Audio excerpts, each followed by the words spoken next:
अस्सलाम students, I hope आप सब बहुत खैरियत से होंगे और अच्छी तरह तैयारी कर रहे होंगे। जैसे कि आप सब जानते हैं, हम अपने पार्ट 1 फिज़िक्स का मेजरमेंट चैप्टर कवर कर रहे हैं और अभी तक हमने देख लिया कि किसी भी मेजरमेंट क्वांटिटी को, किसी भी फिजिकल क्वांटिटी को किस तरह मेजर किया जाता है। उसकी जो फिजिकल क्वांटिटी है उसमें किन किन पार्ट्स की ज़रूरत होती है, उसके मैग्नीट्यूड को किस तरह लिखा जाता है, यूनिट्स क्या होते हैं, यूनिट्स को किस तरह लिखा जाता है। इसके बाद हमने देखा था कि एरर्स क्या होते हैं। एरर्स के बाद हमने देखा एरर्स हमें क्या बताते हैं, अनसर्टेनिटीज़ को किस तरह मैनिपुलेट किया जाता है। अब जब हम टॉपिक स्टडी करने जा रहे हैं वो बेसिकली हमारे पास रिलेटेड है सिग्निफिकेंट फिगर से। सिग्निफिकेंट फिगर्स क्या होती हैं, सबसे पहले तो हमें उसको प्रॉपरली डिफाइन करना चाहिए कि अच्छा सिग्निफिकेंट फिगर्स कहते हैं किसको हैं। Significant figure is the one that is reliably known, यानी कि आपके पास कोई भी मेजरमेंट है तो आप सिग्निफिकेंट फिगर उस मेजरमेंट का एक पार्ट होता है जो कि अच्छी तरह पता है आपको कि इसके अंदर कोई गलती के चांसेस बहुत कम हैं, रिलायबली नोन है। आपका इंस्ट्रूमेंट इतना प्रिसाइज है कि वो इतनी मेजरमेंट दे सके। ये तमाम बातें सिग्निफिकेंट फिगर्स के थ्रू पता लगाई जाती हैं। तो इसको मज़ीद डिटेल में देखते हैं। In any measurement the accurately known digits and the first doubtful digits are collectively called significant figures. कोई भी आपके पास मेजरेबल क्वांटिटी हो उसके अंदर द फर्स्ट एक्यूरेट डिजिट्स और द लास्ट डाउटफुल डिजिट होता है, उसको आप सिग्निफिकेंट फिगर कहते हैं। जैसे कि सपोज मैं आपको पास एक कोई भी क्वांटिटी लिख दूँ 23.47, तो इसके अंदर ये जो 3 क्वांटिटीज़ हैं ये एक्यूरेटली नोन है और ये जो क्वांटिटी है ये फर्स्ट डाउटफुल डिजिट्स है। मगर ये तमाम चारों की चारों क्वांटिटीज़ 4 नंबर ऑफ डिजिट्स हैं, तो इस पूरी क्वांटिटी में 4 सिग्निफिकेंट फिगर्स हैं। इस पूरी मेजरमेंट में 4 सिग्निफिकेंट फिगर्स हैं। तो इस चीज़ को कहते हैं कि आप किसी भी मेजरमेंट में से सिग्निफिकेंट फिगर्स किस तरह बताए जा सकते हैं। The first accurately known digits and the last doubtful digits are collectively called significant figures. Okay, मगर significant figures हर बार इतनी सिंपल नहीं होती, कई बार दे आर क्वाइट कॉम्प्लिकेटेड। तो साइंटिस्ट ने इसके कुछ रूल्स डिफाइन कर दिए हैं जो कि इनको डिस्टिंग्विश करने में, हर एक क्वांटिटी में से सिग्निफिकेंट फिगर्स फिल्टर आउट करने में आपको बहुत आसानी देते हैं। वो ये 5 प्रिंसिपल्स हैं और दे आर वेरी इजी। सबसे पहला प्रिंसिपल तो हम आगे कर चुके हैं। वो क्या कह रहा है, the non zero digits are always significant. Means कि जैसे कि ये क्वांटिटी हमने अभी देखी, इसके अंदर कोई भी जीरो नहीं आ रहा था। कोई भी क्वांटिटी हो सकती है, 3393 और 647.23। इसके अंदर कितने डिफरेंट सिग्निफिकेंट डिजिट्स हैं, 3। इसके अंदर कितने हैं, 5। तो ऐसी तमाम क्वांटिटीज जिसमें कोई जीरो नहीं होता, तमाम नॉन जीरो डिजिट्स हैं, तो इट्स बिलीव्ड कि वो तमाम के तमाम सिग्निफिकेंट होते हैं। तो अगर आपको कोई ऐसी क्वांटिटी बता दे जिसमें कोई जीरो नहीं आ रहा, तमाम नॉन जीरो डिजिट्स हैं, तो ऑब्वियसली वो तमाम के तमाम डिजिट्स आपके पास सिग्निफिकेंट होंगे। Okay, second point. अब आगे बारी जीरोस के बारे में। जो जीरोस हैं वो बेसिकली आपके पास एक किरदार प्ले करते हैं कि जब आप कन्फ्यूजन क्रिएट होती है सिग्निफिकेंट फिगर्स के बारे में। तो ये 3 रूल्स याद कर लें, इंशाल्लाह आपको कोई कन्फ्यूजन कभी पेश नहीं आएगी सिग्निफिकेंट फिगर्स को बताने में। The zero between 2 significant figures is always significant. मिसाल, फॉर एग्जाम्पल, आपके पास एक नंबर है इस किस्म का 301। अब मुझे बताएं, 3 भी सिग्निफिकेंट है, 1 भी सिग्निफिकेंट है और 0 इनके दरमियान में आ गया है, तो ऑब्वियसली 0 भी सिग्निफिकेंट होगा।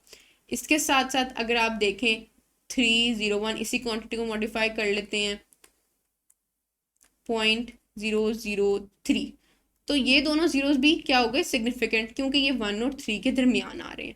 तो अगर कोई 2 जीरो सैंडविच हुए हों किन्हीं 2 नॉन जीरो क्वांटिटीज या 2 क्वांटिटीज जिनका आपको पता है कि वो सिग्निफिकेंट हैं, तो फिर वो जीरोस भी सिग्निफिकेंट ही होते हैं।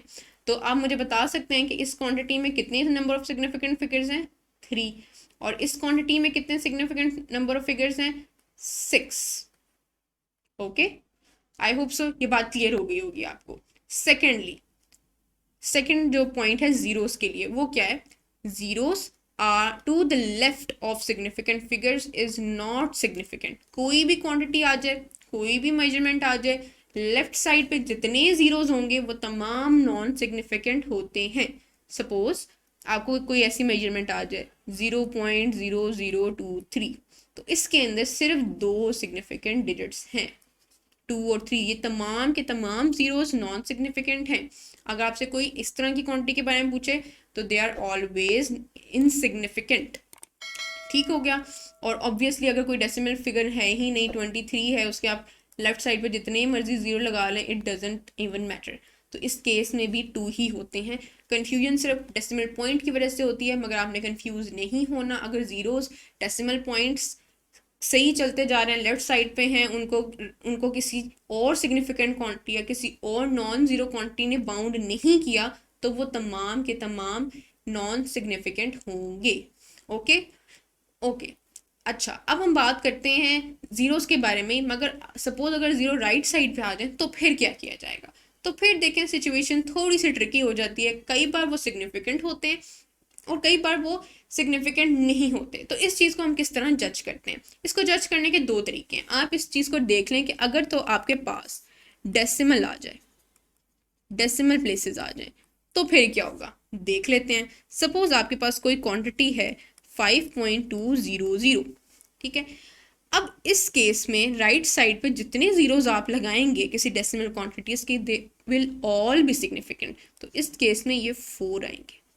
और ये बात आपको याद रखनी चाहिए कि जब भी एक आप प्रोफेशनली कोई मेजरमेंट पेश करते हैं इस तरह की, तो नंबर ऑफ जीरो जो राइट साइड पर डेसिमल के लगाए जाते हैं वो बड़े सोच समझ के लगाए जाते हैं। बेसिकली एक एक जीरो जो होता है वो बता रहा होता है कि हमने इतनी प्रिसाइज मेजरमेंट की है। आंखें बंद करके ढेर सारे जीरो नहीं लगाते कभी भी। वो बेसिकली आपको बताता है कि इतने जीरोस का मतलब है कि आपका जो मेजरिंग इंस्ट्रूमेंट है वो इतना प्रिसाइज है। इस वजह से ये जो तमाम जीरोस राइट साइड पे आ रहे होते हैं ये सिग्निफिकेंट होते हैं इन केस ऑफ डेसिमल्स। अब सपोज करो आपके पास इंटीजर्स हैं, इंटीजर्स हैं, तो इंटीजर्स का क्या करें? सपोज आपके पास है 30,000 kg, या आपने किसी चीज़ का मैथ्स में ये किया है। अब क्या कैसे बताएं कि तमाम जीरो सिग्निफिकेंट हैं कि नहीं है? तो इस बात का जवाब हम नहीं दे सकते अनटिल अनलेस आप ये ना बता दें कि ये डेसिमल इंटीजर जो इंटीजर वैल्यू है या आपने किस इंस्ट्रूमेंट से मेजर की है। हो सकता है कि इसके अंदर सिर्फ 2 हो सिग्निफिकेंट डिजिट्स, हो सकता है 4 हो सकता है कि ये 5 के 5 ही सिग्निफिकेंट फिगर्स हों। It only depends upon the measuring instrument कि मेजरिंग इंस्ट्रूमेंट कितना सेंसिटिव है। अगर सपोज आपका मेजरिंग इंस्ट्रूमेंट का जो लीस्ट काउंट है वो क्या है, वो है आपके पास 10 kg, तो ऑब्वियसली ये वाला डिजिट सिग्निफिकेंट नहीं होगा। अगर आप स्कोर बढ़ाते जाएं तो और जीरोस कटते जाएंगे। तो it's all the matter of fact कि आपका इंस्ट्रूमेंट कितना प्रिसाइज है। तो जो राइट साइड्स के जीरोस हैं डेसिमल के पॉइंट्स में, तो डेसिमल के केस में they are significant, but in the case of integers they are doubtful. उसके लिए आपको हमेशा अगर लीस्ट काउंट बता दिया जाए इंस्ट्रूमेंट का, तो आप बता सकते हैं कि हाँ अगर किसी इंस्ट्रूमेंट का लीस्ट काउंट 10 kgs है तो ऑब्वियसली वो ये यूनिट वैल्यू जीरो सही बता ही नहीं सकता, उसकी तो रेंज ही नहीं है यूनिट वैल्यू बताने की। तो ऑब्वियसली ये जो लास्ट वाला जीरो है ये सिग्निफिकेंट नहीं है। बट इस केस में आपको इंस्ट्रूमेंट की इंफॉर्मेशन होनी चाहिए।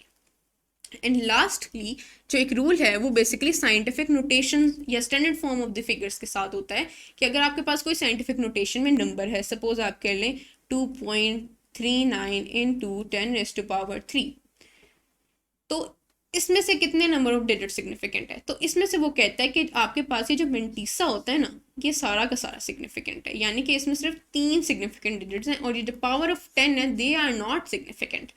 बेशक ये जितनी मर्जी बड़ी पावर हो, जितनी मर्जी छोटी पावर हो, ये सिग्निफिकेंट नहीं होंगे। ओनली द डिजिट्स या जिसको हमने पिछले लेक्चर्स में स्टडी किया जो मेंटीसा होता है हमेशा वो सिग्निफिकेंट होता है। Powers of 10 are never significant. तो आपने देखा रूल्स क्या हैं। Non zero digits are always significant. Zeros अगर 2 डिजिट्स या 2 सिग्निफिकेंट फिगर्स के दरमियान में आ रहे हो तो they are significant. Left side पे जितने जीरोस आते हैं they are never significant until unless वो किसी चीज़ से बाउंड ना हो। ऑब्वियसली अगर बाउंड हो जाए तो फिर तो वो सेंटर में आ जाएंगे। और अगर राइट साइड पे जीरोस हैं डेसिमल के केस में दे आर सिग्निफिकेंट। बट अगर कोई इंटीजर वैल्यू गिवन हो तो उसके लिए आपको उस इंस्ट्रूमेंट का लीस्ट काउंट पता होना चाहिए। लीस्ट काउंट से हम अंदाज़ा लगा सकते हैं कि कितने डिजिट्स सिग्निफिकेंट हैं और कितने नहीं हैं। इन the case of scientific notation, तो साइंटिफिक नोटेशन में जो पावर ऑफ 10 होती है वो कभी भी सिग्निफिकेंट नहीं है। सिर्फ मेंटीसा में जो डिजिट्स आते हैं वो हमेशा सिग्निफिकेंट होते हैं। ये रूल्स बहुत इंपॉर्टेंट है, इससे बहुत एमसीक्यूज बनते हैं और जीरोस वाले केस से तो बहुत ज़्यादा बनते हैं। तो आपने ये रूल्स लाजमी याद रखने हैं, इसको प्रैक्टिस करना है। कोई भी फिगर सामने आती है तो देखें, अपने आप से खुद पूछें इसमें कितने सिग्निफिकेंट फिगर्स हैं, तो इस तरह आपकी प्रैक्टिस होती जाएगी। हम भी करेंगे, मगर स्टिल आप अपने ओन पे करें तो इट्स मोर बेटर। जितनी ज़्यादा प्रैक्टिस करेंगे उतने ज़्यादा आप शार्प होते जाएंगे। अच्छा, अब सिग्निफिकेंट फिगर्स को हम एडिशन और सब्ट्रैक्शन के केस में किस तरह डील करते हैं। हमने तो पढ़ लिया सिग्निफिकेंट फिगर्स के रूल क्या हैं, मगर अगर दो क्वांटिटीज को ऐड करें तो क्या सिग्निफिकेंट फिगर्स में कोई चेंज आता है? बिल्कुल आता है। वो किस तरह आता है वो हम एक एग्जाम्पल से देखते हैं। सपोज करें आपके पास 3 डिजिट्स हैं, 49.56005, 0.0698 एंड 1103.2। ये 3 डिजिट्स हैं आपके पास और इन 3 डिजिट्स को वो कह रहे ऐड करें। कर लेते हैं ऐड। आपको हमेशा याद रखना चाहिए जब भी आप decimals points decimal digits add करें तो हमेशा डेसिमल के नीचे डेसिमल रखें तो ही सही एडिशन होगी, वरना एडिशन सही नहीं होगी। ये 1103.2 अगर आप बिल्कुल ही राइट साइड पे ले जाएं तो साइड एडिशन गलत हो जाएगी, सब्ट्रैक्शन भी गलत हो जाएगी। तो इट्स इंपॉर्टेंट कि आप जो प्लेसेस हैं डेसिमल पॉइंट्स की वो ध्यान से रखें। अच्छा, सबसे पहले तो हम देख लेते हैं कि इंडिविजुअली इसके अंदर कितनी सिग्निफिकेंट फिगर्स हैं। इसके अंदर कितनी सिग्निफिकेंट फिगर्स हैं? 1 2 3 4, जीरो दोनों के बीच में आ रहे हैं तो ये सिग्निफिकेंट हो गए। 1 2 3 4 5 6 और ये क्या हो गया? 7 फिगर्स हैं। इसमें कितने सिग्निफिकेंट नंबर ऑफ फिगर्स हैं? इसमें लेफ्ट साइड पे 0 हैं तो दे आर नॉट सिग्निफिकेंट, तो ये सिर्फ 3 सिग्निफिकेंट फिगर्स हैं। और इस केस में 0 चूंकि बीच में है तो ये दिस ऑल इज सिग्निफिकेंट, तो इसमें 4 सिग्निफिकेंट फिगर्स हैं। मगर अब हम देखते हैं कि इसको ऐड करें तो आपके पास क्या आंसर आएगा। इसको आप ऐड कर सकते हैं। इसको जब ऐड करेंगे तो आपके पास क्या आंसर आएगा? 5 as it is, 8 as it is और फिर आपके पास 9 एज इट इज। जब 6 को 6 में ऐड करेंगे तो 2, 1 ऊपर कैरी और फिर यहाँ पे आपके पास क्या आंसर आ जाएगा? 8, 5 + 1 + 2, 8 डॉट। 3 + 9 आपके पास क्या होता है? 2, 1 ऊपर carry and this is 5, 1 and 1, 1 and 1। तो आपके पास ये एडिशन का आंसर आ गया जो कि ये है। मगर ये तमाम के तमाम डिजिट सिग्निफिकेंट नहीं है। इसका एक तरीका है सिग्निफिकेंसी बताने का एडिशन के केस में, वो ये है कि आप देखें जो आपके पास इनिशियल डिजिट्स थे ये और ये, इनमें से लीस्ट प्रिसाइज कौन सा था? लीस्ट प्रिसाइज कैसे पता चलेगा? कोई भी डिजिट लीस्ट प्रिसाइज तब होता है जब उसके अंदर डेसिमल पॉइंट सबसे कम होते हैं। इसके अंदर कितने डेसिमल पॉइंट्स हैं? फर्स्ट डिजिट के अंदर आप देख सकते हैं 1 2 3 4 5 डेसिमल पॉइंट्स हैं। सेकंड में कितने हैं? 1 2 3 4 डेसिमल पॉइंट्स हैं और थर्ड में सिर्फ 1 डेसिमल पॉइंट है। तो ये जो आपका आंसर है ये सिर्फ 1 डेसिमल पॉइंट तक ठीक होगा, क्योंकि जो क्वांटिटीज यूज की गई हैं उनमें सबसे जो लीस्ट प्रिसाइज होगा आपका आंसर भी उतना ही लीस्ट प्रिसाइज होगा।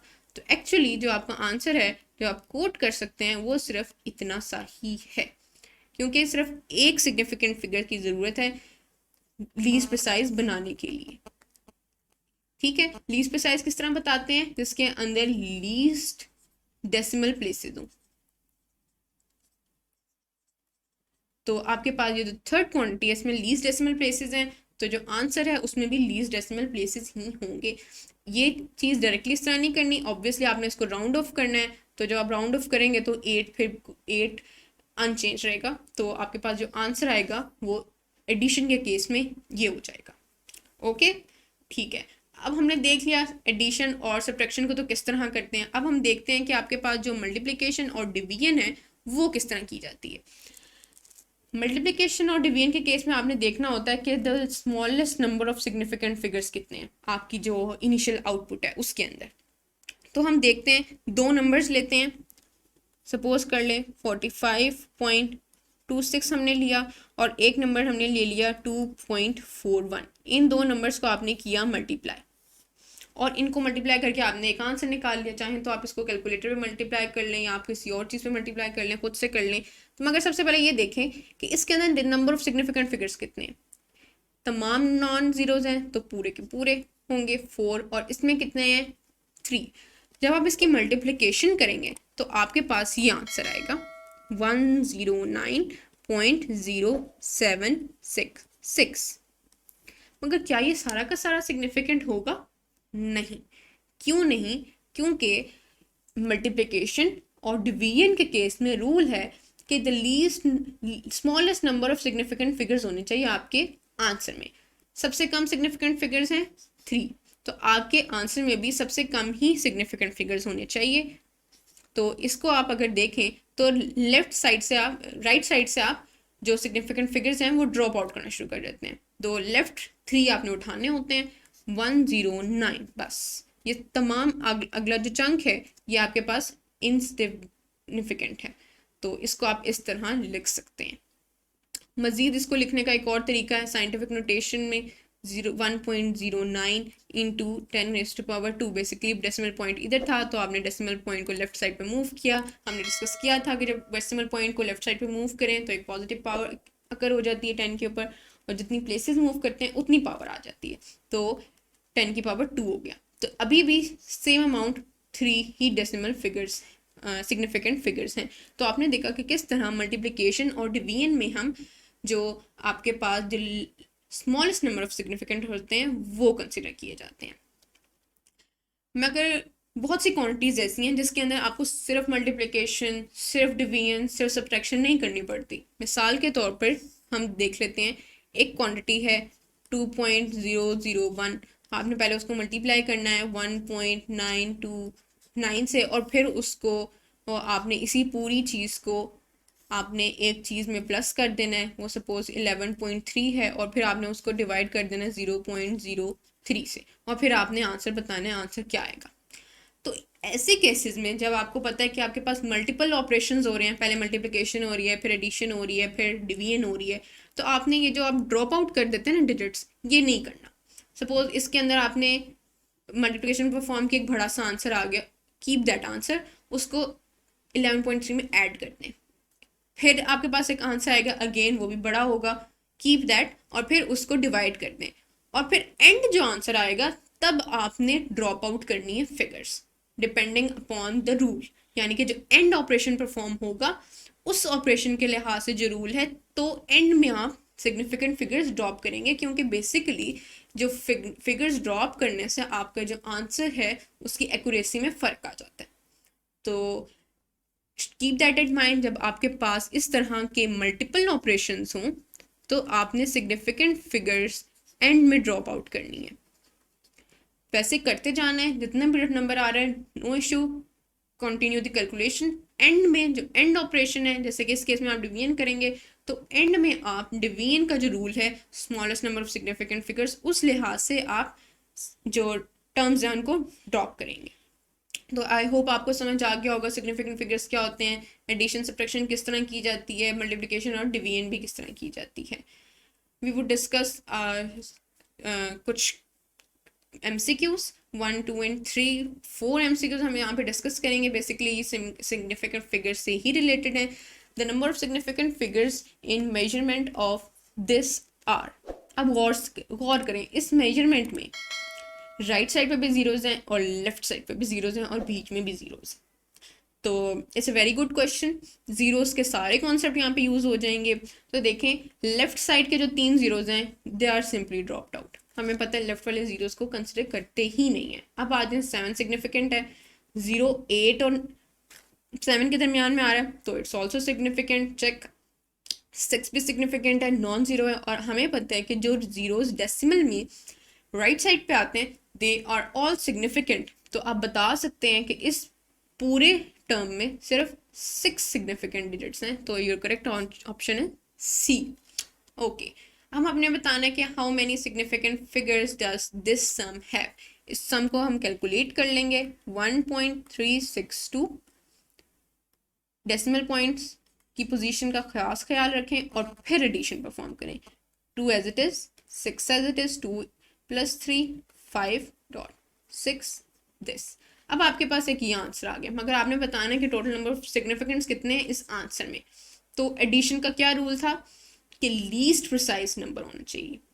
लीस्ट प्रिसाइज क्या है आपके पास, ये इसके अंदर सिर्फ एक डेसिमल पॉइंट आ रहा है, तो आप अपने आंसर में भी सिर्फ एक डेसिमल पॉइंट ही रखेंगे, यानी कि अगर मैं इसको राउंड ऑफ कर लूँ तो ये बेसिकली आपके पास ये बन जाएगा। 6 की मदद से इसको राउंड ऑफ किया और आपको पता है कि ये इसमें कितने सिग्निफिकेंट फिगर्स हैं, 3, तो your correct option is this one. Okay, ठीक हो गया। अगेन उससे ही मिलता जुलता सवाल है कि compute the correct result of the correct number of significant figures of this sum. इस सम को भी अगेन हम कैलकुलेट कर लेंगे 1.513। अगेन डेसिमल पॉइंट्स का बहुत ख्याल रखें, अगर आप बाय हैंड एडिशन कर रहे हैं कैलकुलेटर पे कर लें तो ऑब्वियसली गलती की चांसेस बहुत कम है, और ये आपके पास एक आंसर आ रहा है, ठीक है। मगर अब आपने बताना है significant figures, correct number of significant figure के साथ। अब मुझे बताएं इसके अंदर कितने सिग्निफिकेंट फिगर्स हैं। इसमें तो 4 हैं और इसमें 3 हैं, मगर इनमें से लीस्ट प्रिसाइज कौन सा है? लीस्ट प्रिसाइज ये है क्योंकि इसके अंदर सिर्फ एक डेसिमल पॉइंट है, तो आप अपने आंसर में भी सिर्फ एक डेसिमल पॉइंट रखेंगे, यानी कि 28.8। इसको राउंड ऑफ भी करें तो 8 अनचेंज रहता है, तो your correct answer will be B1। और जो आपका आखिरी सवाल है उसके अंदर बेसिकली आपने दो क्वांटिटीज़ को मल्टीप्लाई करना है। मल्टीप्लिकेशन जब आप कर लेंगे 76.35 एंड 4.81 की जब आप मल्टीप्लिकेशन कर लेंगे तो आपके पास आंसर आएगा 38.72435। आप इसको हाथ से भी करें तो भी यही आंसर आएगा, बाय हैंड करेंगे और कैलकुलेटर से करेंगे तो भी यही आंसर आएगा, बट स्टिल हमें correct number of significant figures के साथ चाहिए। तो हम देख लेते हैं इसमें कितने सिग्निफिकेंट फिगर्स हैं। फर्स्ट वेरिएबल में जो फर्स्ट आपका इनपुट थी उसमें 4 हैं, जो सेकंड है उसके अंदर 3 हैं, तो आपके आंसर में भी सिर्फ 3 सिग्निफिकेंट फिगर्स होनी चाहिए, तो your answer should be only this one. इसको शुरू से राउंड ऑफ करना शुरू कर दें, 7 पे कोई फ़र्क नहीं पड़ेगा, तो 38.7 वुड बी योर आंसर। तो वेयर इज 38.7 और sorry 36, I made a mistake, it's 6, so 36.7 this one। तो आई होप सो आपको अब ये चीज़ें समझ आ गई होंगी कि हम किस तरह सिग्निफिकेंट फिगर्स के कॉन्सेप्ट को यूज़ करेंगे, मेजरमेंट्स का प्रिसाइज कितनी प्रिसाइज होनी चाहिए, एडिशन के केस में लीस्ट प्रिसाइज वाला काम करेंगे, और जब मल्टीप्लिकेशन करेंगे तो उसके अंदर हम देखेंगे कि least number of significant figures कितनी हैं, और उतने ही आपके प्रोडक्ट में least number of significant figures होनी चाहिए। आई होप ये सारी बातें आपको समझ आ गई होंगी, बट स्टिल अगर आपको कोई और सवाल है, कोई और क्यूरीज हैं तो ज़रूर मुझे बताएं और हम मिलके उसको सॉल्व करने की कोशिश करेंगे। And best of luck. I expect कि आप लोग इस इन क्वेश्चन की तरह और भी सवालों की प्रैक्टिस करेंगे, क्योंकि जितनी ज़्यादा आप प्रैक्टिस करेंगे उतनी ही ज़्यादा आपकी प्रॉब्लम सॉल्विंग स्किल पॉलिश होती जाएगी। तो best of luck, have a good day.